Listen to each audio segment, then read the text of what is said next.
What's up, beautiful people? Ira McAlilly here again for another installment of What's the Deal with Dialysis. I'm here again with the wonderful Maurice Carlisle, who is dialysis technician in Ohio, the Columbus area of Ohio. And this idea is his brainchild. As a technician, he just felt that there were some things that needed to be addressed in the industry, in the work that he does. Number one, because he has a big heart, and number two, because just didn't seem like it was fair for folks. And today our guest is my beautiful, wonderful sister, Lauren Cephas, and she is in Jacksonville, Florida. She does amazing things. She's been a social worker. She's been a union activist and now political activist, and just holding it down for Black folks all over, and empowering people to get involved. And that's part of what we'll talk about today, because she, in her finding out that she was having renal issues, and became an advocate for herself. And you know, her process and the way that she's gone about her treatment is, I think, an inspiration. So we'll talk about that. So welcome to both of you. Yes. You know, Thank you. Great to have you here. Maurice, if you want to just open up with anything, just in terms of where we're at in this process, or what anything you want to start with. Yeah, we're just compiling interviews and meeting with people. We certainly want to meet with people who are self-advocates like Lauren, and they are the blueprint for people who are starting dialysis. They need to hear these stories. These stories are healing, they're helpful, they can empower patients. And so that's what we're here to do. And Lauren is an example of that. We interviewed her a few years ago and it was great. And now we're following up. We will show parts of those interviews during this episode. And, you know, just to continue to discuss how people can help themselves and move forward, and how they can utilize the system that exists, mainly technicians and nurses, finding those people, finding the people who want to be advocates like me and who want to help people who are on dialysis, and actually get in front of this disease and maybe help people who don't even know they're on their way to dialysis. Right on. So Lauren, let's take it back. How long has it been since you actually started dialysis, and talk a little bit about the process of finding out that you were headed towards renal failure, and you know what that was like at the beginning?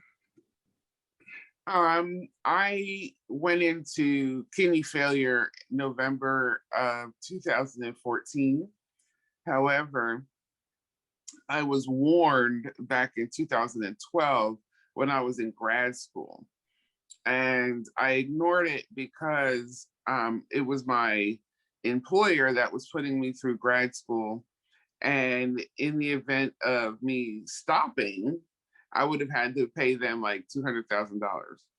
So that wasn't an option. So I ignored it and just kind of pushed forward, and was like, you know, and I wasn't showing symptoms, but my numbers were showing that I was about to go into failure. So fast forward to November 8th, I believe, of 2014, I actually went into congestive heart failure, which got me to the ER. And that's like pretty much where you just can't breathe right. You can't lay down. You can't, it's like hard to breathe when you're laying down, so on and so forth. So I went to the ER finally, after my husband kept bugging me to go. And I got there and they're like, your kidneys are like done. Like, you have to go onto dialysis. And I thought that was the end of my life, but it wasn't.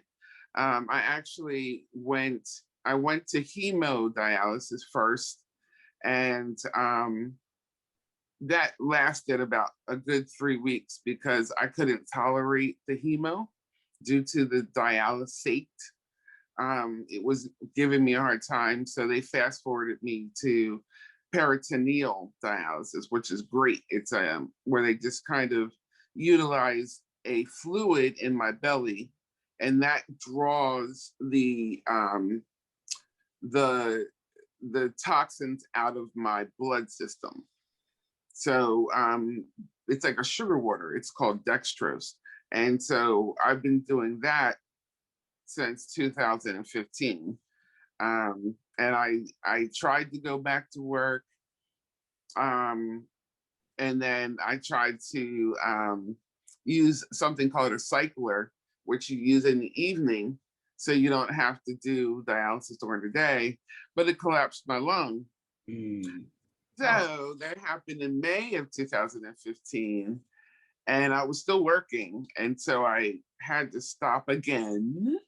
And I didn't have the problem is I didn't have any medical insurance. I had medical insurance in my job, but my time in regards to sick time was very rare. I didn't have I think I had maybe a day or two left. And so I was like, can you inflate it and I can go back to work? And they were like, no.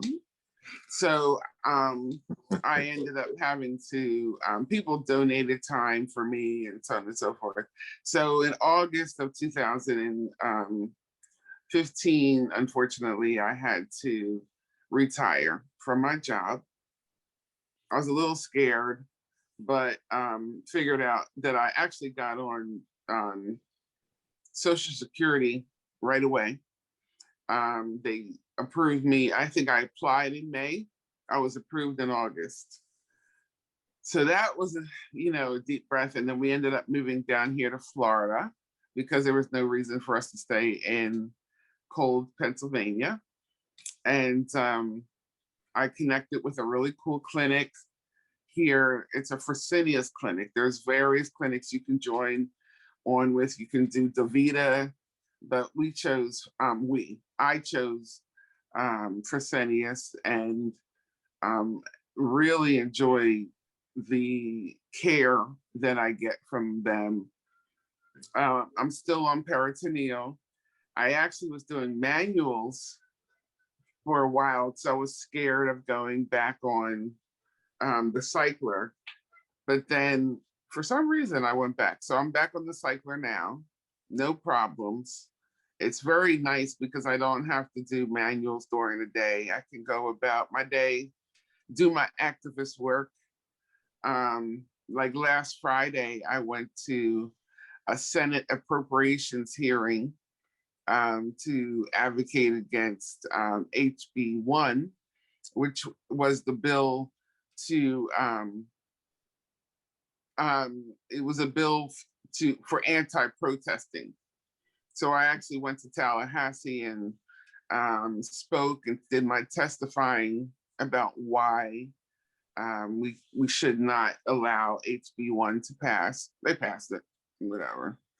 But now we're working on another bill to advocate against, which is SB 90, and that has to do with voter suppression.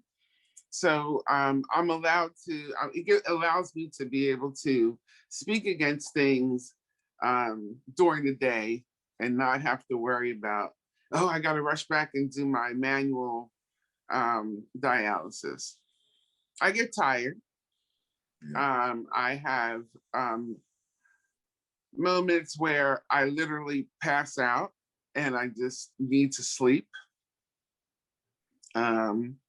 So that's where I'm at. I follow my body and pay attention to what she tells me.